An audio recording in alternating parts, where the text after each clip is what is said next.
বছরে একবার আসে ফিরে শীতের দিন, সে সময় আসে আবার ফিরে চিত্রহার।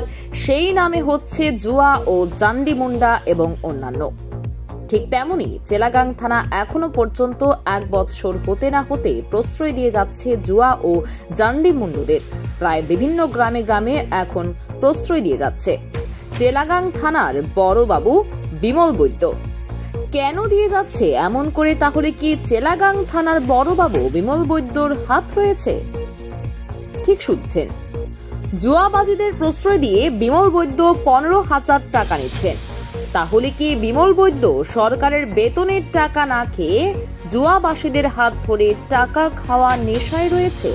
অন্যদিকে এসডিপিও দীপাঞ্জলি রায়ের নামে বিভিন্ন খবর ও পত্রিকায় অপবাদ দেওয়া হচ্ছে, কিন্তু এসডিপিও দীপাঞ্জলি রায় এখনো পর্যন্ত কিছুই জানে না।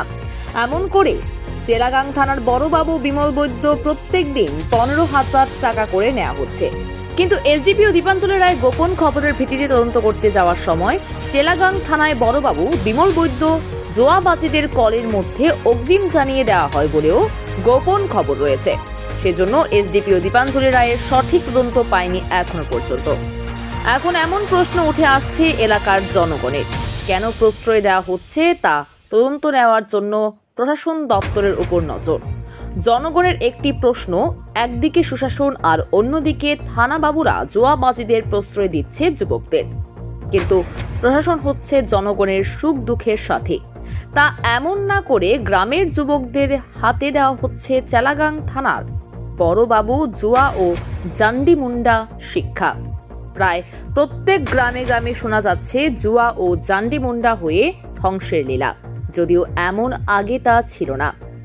কিন্তু চেলাগাং থানা হওয়ার পর থেকে এখন বেশি হচ্ছে জুয়াবাজি।